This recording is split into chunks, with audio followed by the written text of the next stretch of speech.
Hi kids, my name is Miss Butterfield. I'm going to be your advanced graphic design teacher.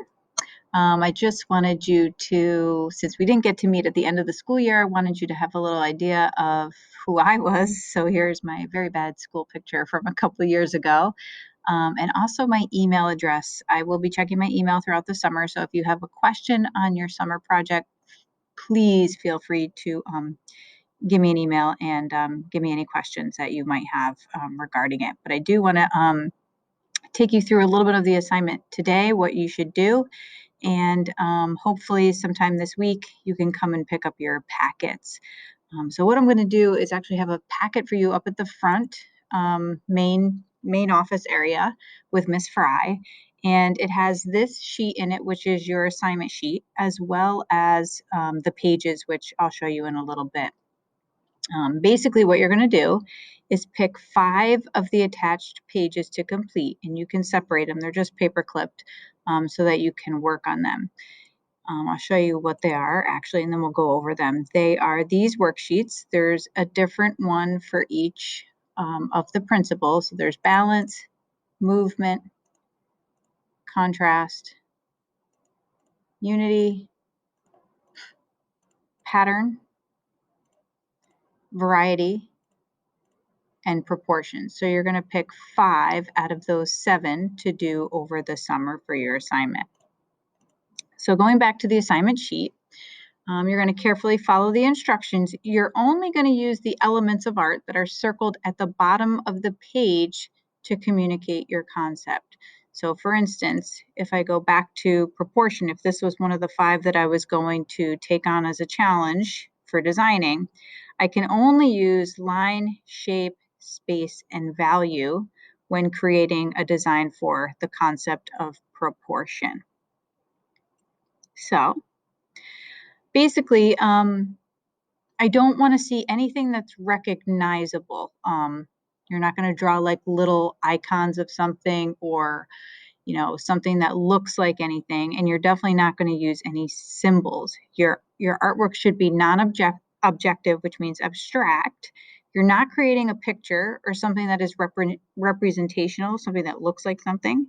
Instead, you're going to use the basic elements of art to describe the principle that you chose.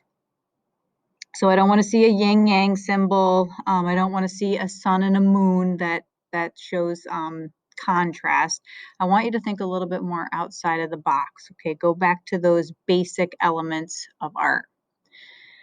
You're going to need, for each one of the principles, you're going to create 2 solutions for each of the principles. That's why there are 2 boxes here on each sheet. They should each be different.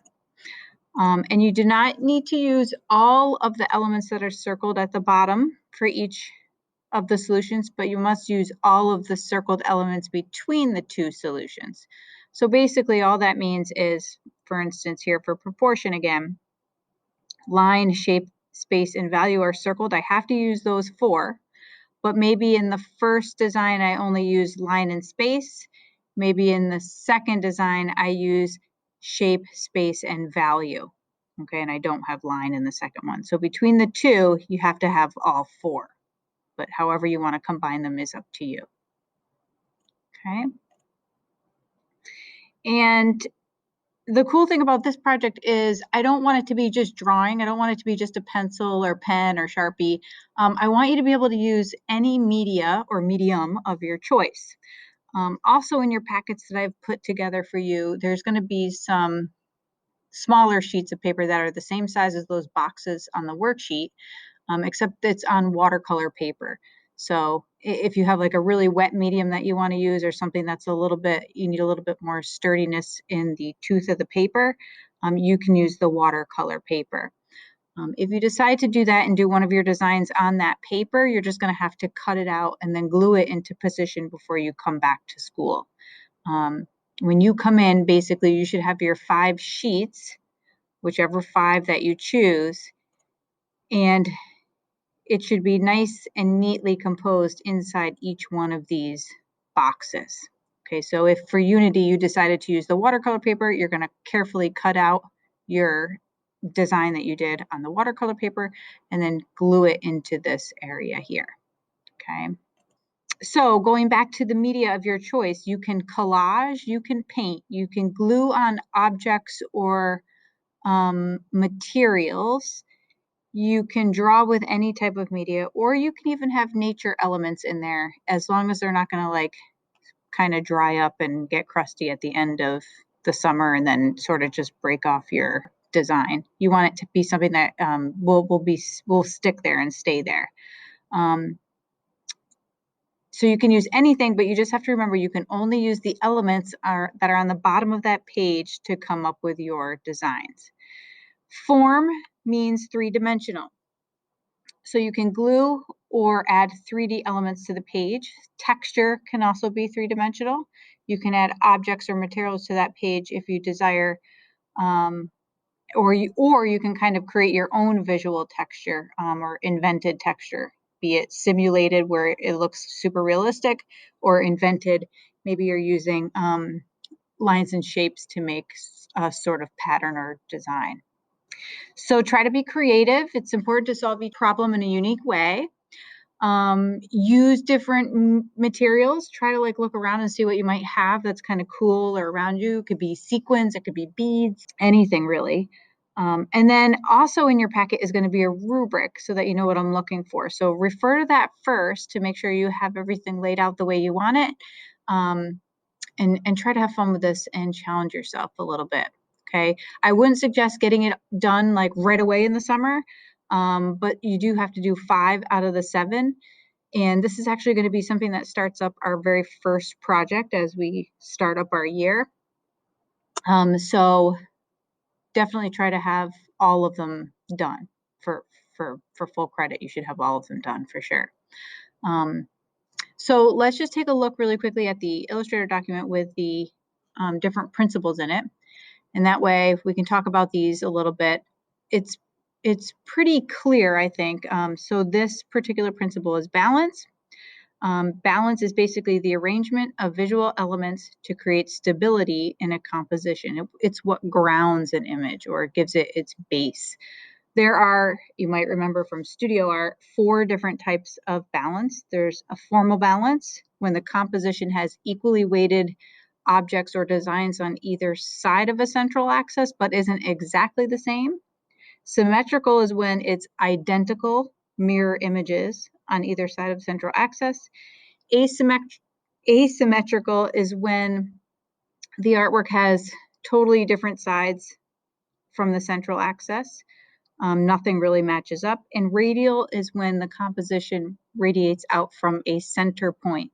That doesn't mean it has to be smack dab in the middle. Maybe the center point is up here in one of these upper quadrants or a lower quadrant, and then it sort of radiates out that way.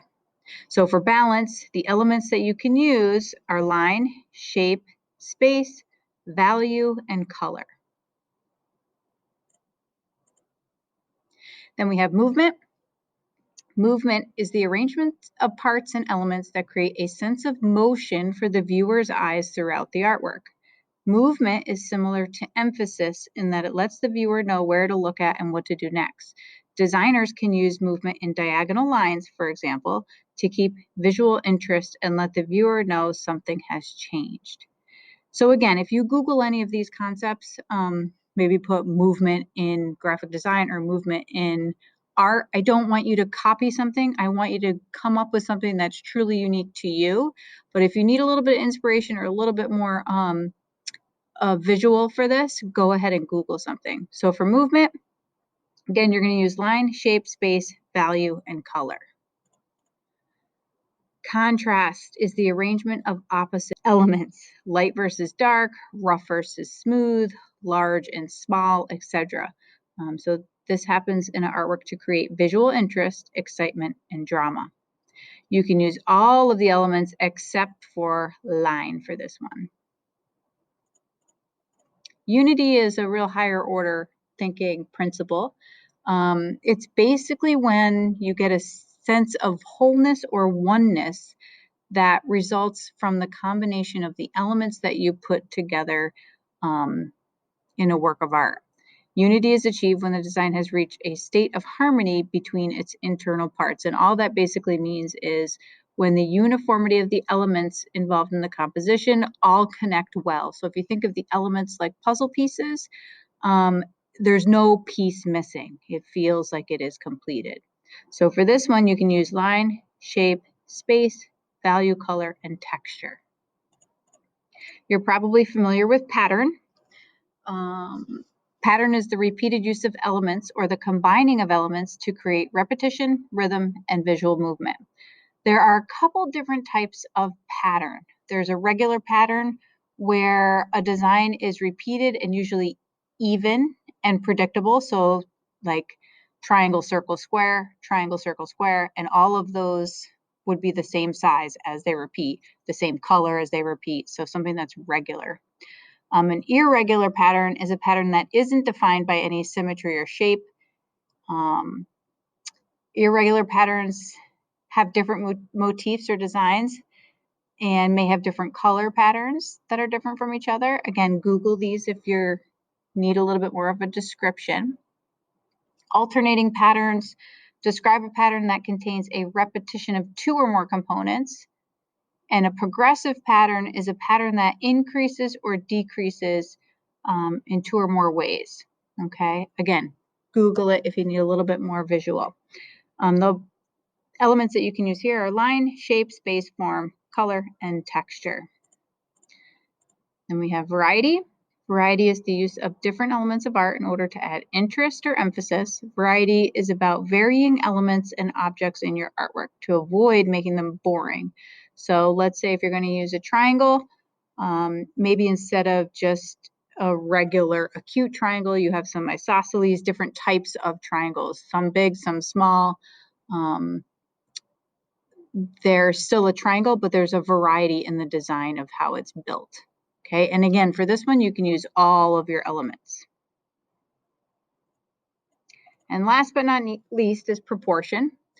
Proportion is the relative visual ratios within one image or between a configuration of images, size or other. So something going from big to small, right? As soon as you do that, you have something sort of big in the foreground. As it goes back and goes smaller into the background, it's automatically creating a sense of space too, goes from big to small. Proportion can be the relationship of two or more elements in a design and how they compare with one another. Proportion is a systematic relationship of one thing to another in a composition. And make sure that you explore concepts of perfect proportion, exaggeration, or distortion for this one. The elements that you can use for this are line, shape, space, and value. So these packets are going to be up at the front for you guys to pick up at some point. Again, if you have any questions, please make sure that you just email me. I will help you out as best as I can and definitely have the work done by the time September comes around. And I can't wait to meet all of you. We kind of have a small class, which is nice. So it'll be kind of an intimate setting for us. We can really kind of explore and experiment and do some hopefully cool things together this coming year.